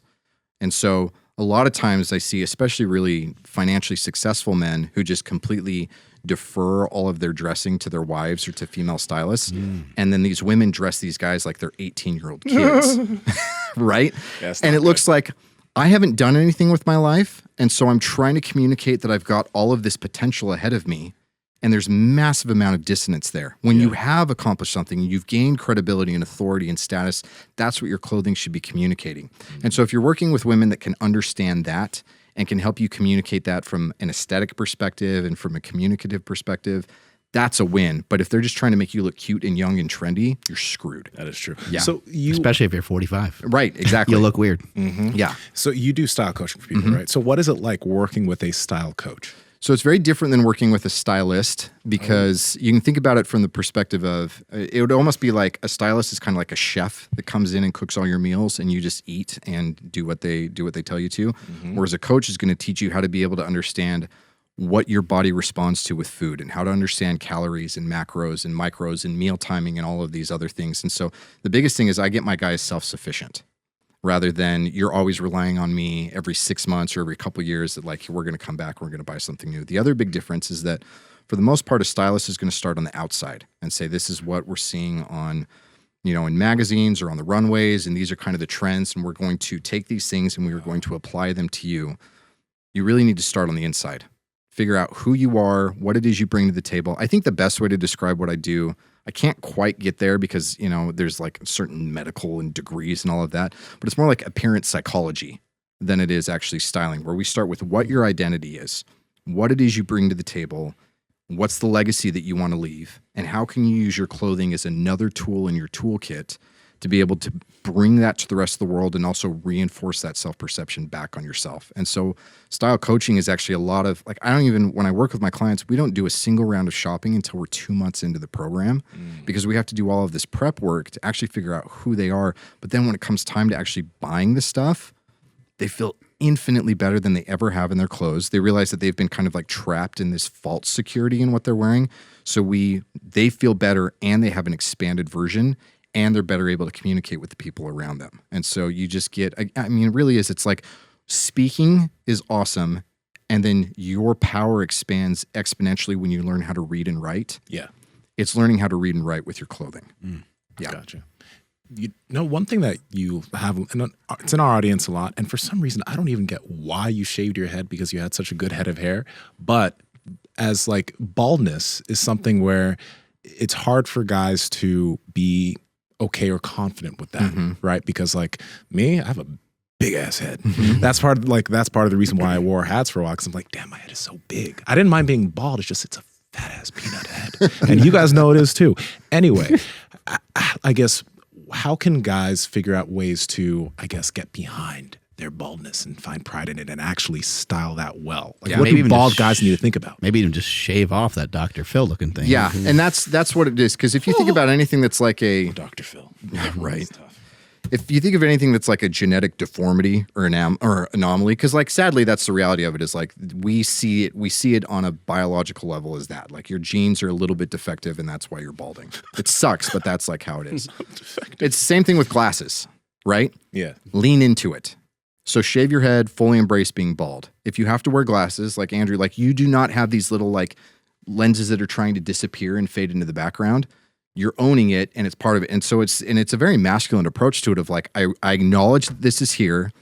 And rather than lamenting that it's a weakness, I'm going to convert it into a strength. I'm going to have an attitude about it like it's a strength. And so when it comes to losing your hair, anything that looks like you're trying to cover it up, that you're self-conscious about it, is infinitely worse than the problem itself. And so either like go all in and do hair plugs and get it totally taken care of, or shave it and embrace going totally bald. And the reality is like you have your perception of your head being that big. I've been following you for 2 years. We met 2 years ago. I would never be like, man, Nsima's got a really big head.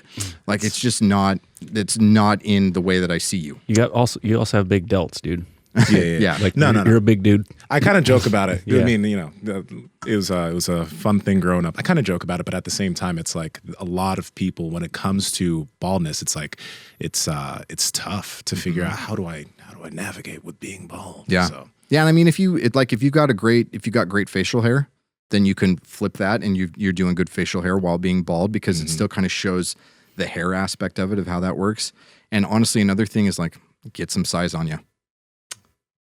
Okay. It really does. There's the difference between you can be a scrawny bald dude and you look like a dork, or you can be a big or jacked bald dude and you look like you're a menace.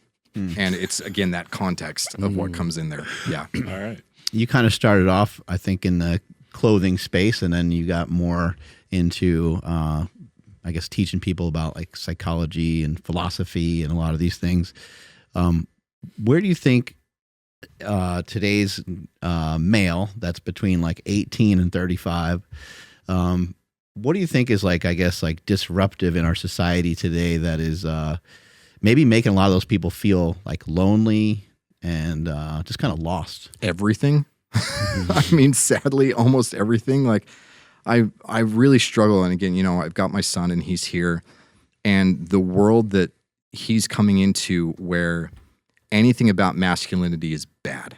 If you're a man, you're just a defective woman, or you're a defective human being. And anything that we would normally and traditionally embrace and kind of try to encourage about men is seen as problematic, or whatever the terminology is that you want to throw at it. Yeah. And you can look at it on the fundamental level of like endocrine disruptors and the things that are being done to us from a hormonal level as far as what we're putting into or on our bodies. You can look at it from media and the messages that are being taught. You can look at it from schooling and from like, I feel like almost they're being attacked on all sides. And it sucks. And it also means that there's a lot of potential to do a lot of really good things with it as well. And this is what I love, again, about the internet and this kind of like, you know, we talked about it a little while ago about clothing being accessible to a different demographic rather than just geographically where you are.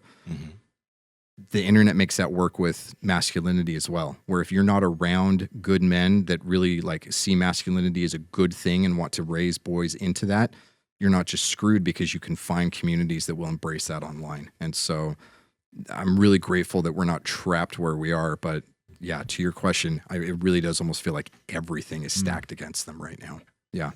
How old were you when you felt like you had like a purpose and a mission and a business? And like, how old were you when you started to feel secure about what it is you were doing? Not in my 20s. Certainly not then. I think that's we were talking about this a little bit before, that you have this kind of like pressure. And I hate that we have extended adolescence in both directions, where kids are robbed of the innocence of being kids at younger and younger ages, or forced into adolescence at an earlier age. And then we've extended adolescence into later and later ages. At the same time, we can lament that, but making a 20-year-old kid who is actively like trying to find a job, he's working on his body, he's actually intentionally working on himself, and he may not know exactly what he wants to be. He may still be living with his parents. He may not have all of the best dating. You're not a failure or a loser because you're not there. You're just trying and you're growing and you're building. Yeah. And so I think, and again, like I had no idea. I mean, I've been doing this. I'm 39. This has been my full-time gig for 6 years. I started it 11 years ago when my daughter was born. And there was a lot of time of like this and custom suiting and like, which one do I do? And even then it was, do I go into real estate or, you know, like anything that anybody does. Yeah. And no surety or security. Certainly not in my early 20s, certainly not as a teen. Like, dude, when I was 19, I wanted to play in an emo band. You know what I mean? Like, that was what my ambitions were. And so it's later than most people think. And I think that that's fine as long as you're intentionally moving forward, whatever forward looks like. Yeah, same's true for me, 35-ish. Yeah. 35-ish is one like... That's how old I was when I started, feeling more secure about like my business and my work and my career and all those things. And even if you're listening to this now and you're 42 and you're still feel like you're not, it doesn't matter. You know, it might just happen a little later for you. That's all. Well, I would think even then, like anybody who feels like they're totally secure in every regard, like one of the things that we've been tackling, you know, we talked a little bit about my brother, and we're dealing with some stuff with my wife's extended family that have really kind of shaken an emotional and an identity foundation for us. And what I thought was a really secure sense of self 3 years ago, now with my perspective is not. And I expect that when I'm 42 or 52 or whatever else, like I hope that I feel like my foundation is being shaken again, because it means I'm actually growing and improving, as opposed to like, nah, dude, I had everything figured out at 18 and I've just coasted since then. Like that's way worse than feeling that little bit of imposter syndrome all the time of like, am I actually doing what I'm capable of doing right now? Is it because of your brother's death? Yeah. And it kind of like everything that was around that, like what the dynamic was for us as kids, and what it was like for us as siblings when we were older and adults, and how the relationship was, and all of these other things. Like it just kind of makes you not take for granted things that you've taken for granted before, and you go back and you look at your life through a different lens, and it just makes you look at things differently, which I'm really grateful for. Yeah. Yeah. Was your brother into drugs? Yeah. Yeah, and it was a balm for him, where there was a lot of psychological stuff, and ironically for him, it was only marijuana. That was the only thing, but it was enough that it triggered like bipolar disorder and schizophrenia, and then it really like brought up a lot of dissonance as far as like relationships with the parents and with us as siblings and everything else. And he was super manic and depressive, and it just really sucked to see that was all there under the surface. It was just when he was high, it would bring it out, and he didn't have any of the other tools to deal with it. And I'm looking at it going, okay, how much of that is under the surface for me? Because I'm Mormon. I'm a member of the Church of Jesus Christ of Latter-day Saints. I've never been high in my life. I've never had a drop of alcohol, or like none of that is a thing for me. And so I don't like, what am I bearing, and how am I going to deal with it, rather than just continuing to bury it or finding some other way that it's an escape and it ends up ruining my, like, thankfully he didn't have any kids. I can't imagine, doing that to my 6 kids or anything else. And so it's a forced reality check, and one I'm really grateful for. Hey, Pat Project family, shut your fucking mouth. No, not really, but kinda. You should keep your mouth shut when you're asleep. Now on the podcast, we've been talking about the importance of nasal breathing for years. And we've been talking about using mouth tape during your sleep for years, as it's going to help your sleep quality because you're going to be breathing through your nose. We had James Nestor, author of Why We Sleep. Actually, that was Matthew Walker, but James Nestor, author of Breathe. We had Patch McEwen.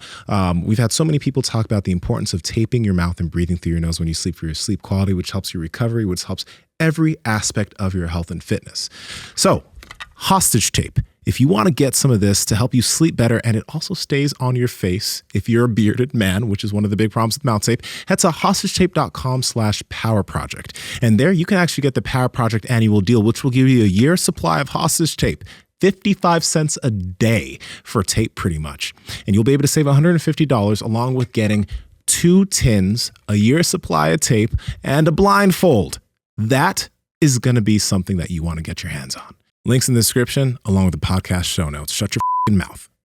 I think a lot of people aren't aware that marijuana can trigger such things for people. Not just the munchies. Did your brother start real early with marijuana? No, he didn't start till he was 33. Oh, wow. Yeah. That's Yeah. even more 33. rare because, a lot of times they say, if you're under the age of 25, your brain's not developed Yep. and things like that. Nope, it wasn't till it was later. Because again, he grew up as a faithful member of our faith as well, and it wasn't until he was out here he was actually out in San Francisco, out in Walnut Creek, and started to drink a little bit, and then started to really start enjoying THC and edibles and stuff like that, and then it just flipped a switch in his brain. Wow. Yeah. How about with like let's say apps, social media, the phone, maybe TV, video games, YouTube. How are you handling all that stuff with your kids and making sure it doesn't like spiral out of control? Yeah. Okay. So we're constantly trying to adapt and change as we need to, especially because we're of the opinion that kids are individuals. And so you need to treat kids as individuals as opposed to like a blanket approach of this is what the Guzy household is like or something that way. But we do have a few things that we're pretty consistent on. Like my two oldest have phones. But they have phones from a company called Gab that they don't have access to anything as far as like apps or internet or anything else like that because they're old enough and we're in a neighborhood that we can let our kids like go to the park or go do things like that without having to constantly be aware of where they are. And so we like to be able to get a hold of them. My son absolutely loves video games. And because of that, we limit him to about a half an hour a day because we want him to be able to enjoy what he enjoys, but also find enjoyment in other things. And as he gets to the point where he finds more joy in other things, like right now, like we talked about earlier, he's doing jiu-jitsu and Muay Thai. He's loving that. As he's starting to develop other things that he loves, then we will relax more on the restrictions because he will have more of that natural balance of like, I love playing the new Zelda, but I also love doing all of these other things too. And so we want to help foster that internal compass as opposed to it always being externally driven from us. And so that's the goal, is to get them to the point where they're self-sufficient with it. But like, we're not going to do any regular smartphones or social media or anything like that until they're at least 16. And yeah, screen time is fairly limited. We're actually somewhat strict about the shows that we let them watch because of the social conditioning that comes in with that as well. Yeah. I think you probably grew up with I'm imagining you grew up with a lot of rules. Yeah. And do you parent that way or do you do something different? We did for a while, and that's one of the things that with everything that's come about within the last couple of years have started to change, is recognizing that my kids are inherently good people and they have a genuine desire to be good. They don't need me to instill that or enforce that in them. And But maybe educate. Right? Educate and train and trust. And so it's not necessarily that they're like the tabula rasa, that blank slate of like, we have to infuse this into them. That's there. We just need to help shape it and direct it in the right way. And it's really hard because in a lot of ways, like, they get to be kids in a way that I didn't get to be a kid, or that most of my peers didn't get to be kids. And there's emotional responses to that, or even this like kind of like deep elements of resentment, or like these negative responses to them that, when my 6-year-old throws a fit, she's not actually being disrespectful. She's having a hard time regulating her emotions. Yeah. But if I get pissed off about it and see it as disrespect, then there's two people that aren't regulating their emotions. And why is it that she's responsible for regulating mine instead of my being responsible for regulating hers? And so I need to sit back and go, okay, she's not being disrespectful. She's being 6. So just let her be 6, and then we can correct and we can talk about behavior after the emotions have calmed down. Yeah. It is so much, it's like, it's the hardest thing I've ever done. Disrespect would be about you. Right.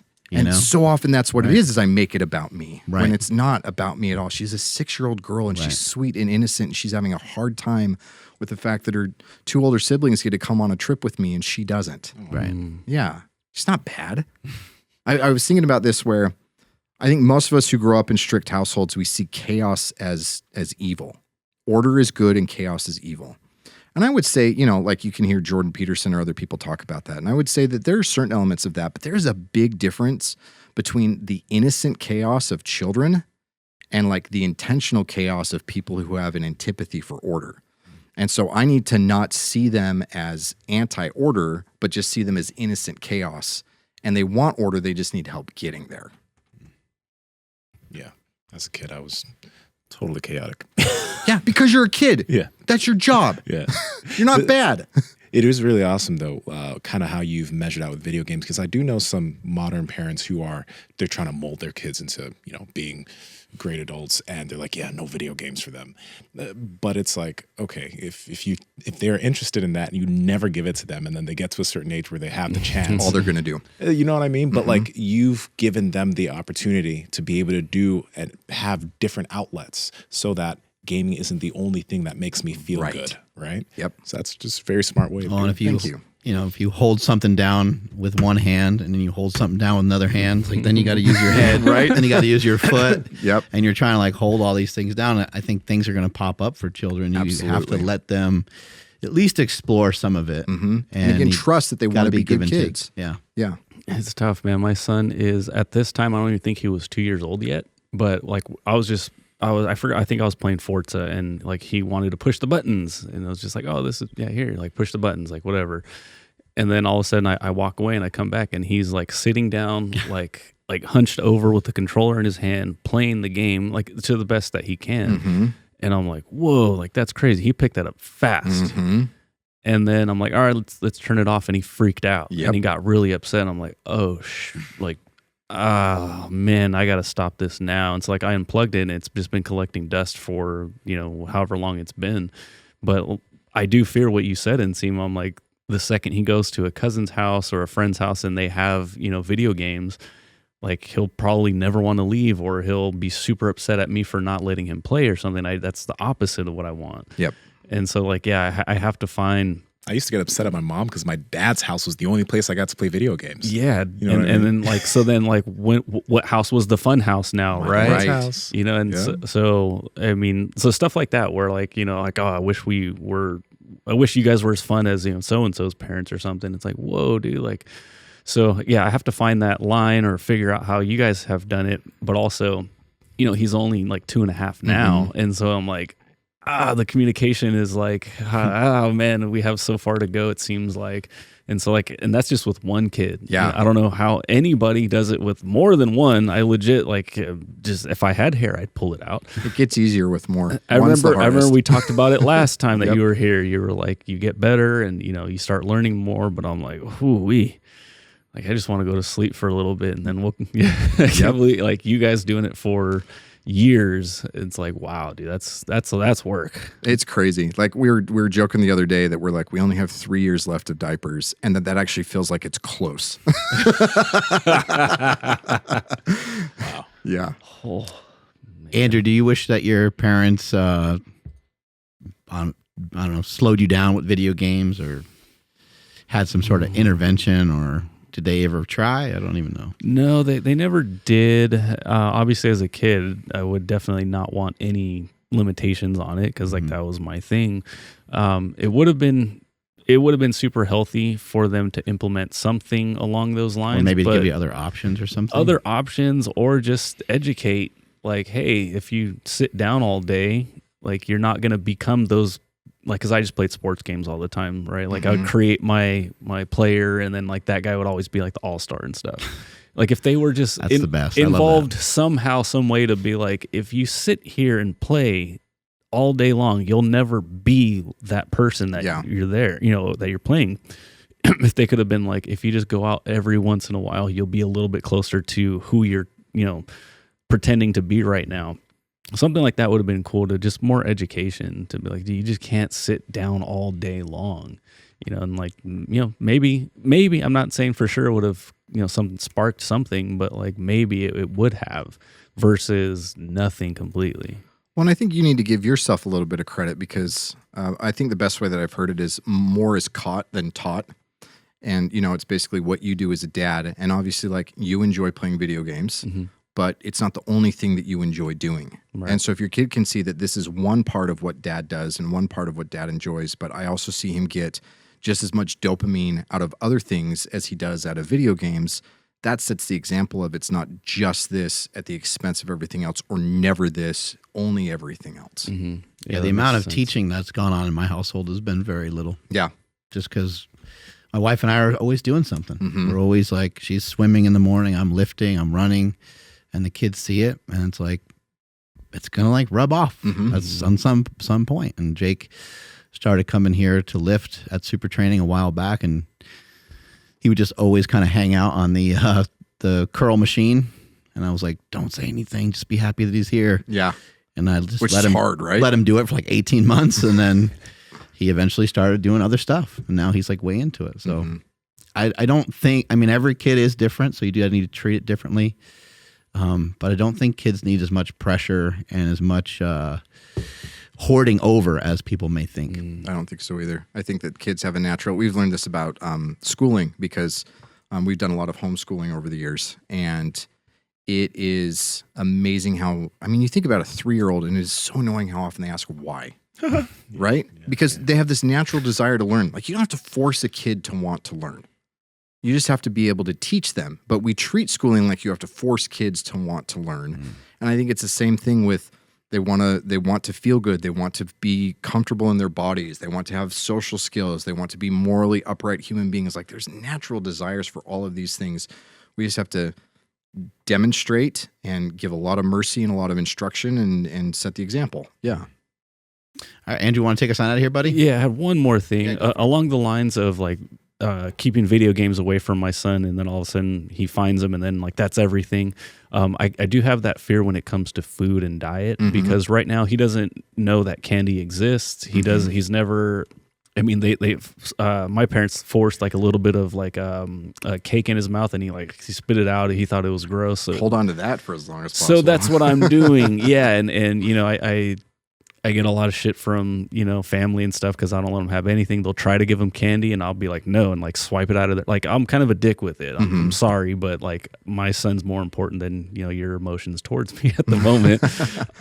So with that though, like how do you guys handle, you know, diet and maybe some of the yummy foods that are out there? Because I know he will be exposed to it at some point because they're everywhere, and I want him to be at a certain age where I got this from Mark, where it's like, hey, like, let him get to a certain age where he can decide, I want that cinnamon roll, and then he can actually understand, like, oh, this is something different than the steak that we eat every night, right? So I'm curious, how do you guys approach that? We don't have that one figured out yet. I feel like we're constantly oscillating on that one, where sometimes it's like, well, they're going to snack, and we need to let them listen to their own internal cues of when they're hungry and when they're not. And so we're just like, my wife will grocery shop at 4 different grocery stores to try to make sure that we've got, you know, the raw milk from here and the non-vegetable oil Pringles from here and all of these other things. And so there's an element of that. And then but like, dude, our neighborhood, we have so many young kids and so many parents that don't feel the same way that we do about food, that we know that they can just go over to their friend's house and do as much screen time as they want and eat whatever they want. Yeah.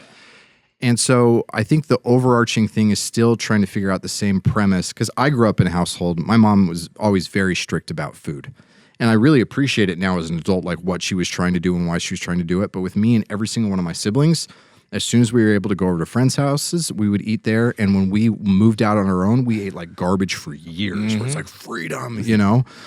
And I don't want, neither my wife or I want us to be the arbiters of what's good or bad for them. We want them to have their own internal compasses of what it is. And so for us, that means understanding that, dude, it's a birthday party. You're 11. Eat cake, please. Like, you don't have to be, because I've had times where I've been really stupid about stuff like that. And I can look back 3 years and say, did those calories really matter? Or did I miss out on being present at that birthday party because I wasn't eating, I didn't eat a slice of cake and just enjoy myself. And so we're trying to look at it from that more macro perspective of how do we help them have a healthy relationship with food? And by healthy, that means being able to understand the effects that it has on their body, the effects that it has on them socially, emotionally, and spiritually as well. And so we're still trying to figure that one out. Yeah. We know the mission. We just don't know the strategy or the tactics yet.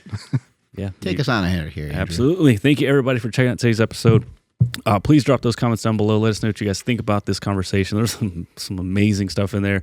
And stop wearing those damn N1 shorts, because they're kind of hideous at this point. Follow the podcast at MB Power Project all over the place. My Instagram is at I am Andrew Z. Nsima, where you at? Discord is down below at Nsima Inyang on Instagram and YouTube, at Nsima Inyang on TikTok and Twitter. Tanner, where can people find you?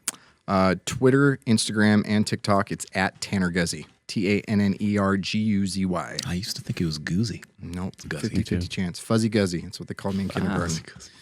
Do you maybe have favorite jeans? Because jeans are sometimes a little difficult for people to figure out. Okay, so if you struggle with fit, I would say either the 541s from Levi's. Yep. They got a Or nice stretch to them, yeah. the barbell apparel ones, but don't go with their regular fit or their relaxed fit because their stuff is still very, very skinny. And if you don't struggle quite as much on fit, my favorite are actually from a California company called Buck Mason. Cool. Yeah. All right, I'm at Mark Smelly Bell. Strength is never weakness. Weakness never strength. Catch you guys later. Bye. So you enjoyed this video. Well, how about learning how to lose fat and keep it off with a bunch of really awesome people? It's right here, and you should check it out, because if you want to lose fat and keep it off, obviously you want to go there right now, right? Right? You should be here now. You should be watching this video so you can learn to lose fat and keep it off, because you don't want to lose fat and gain it back, right? Who wants that? That makes no sense. That's why you should be here.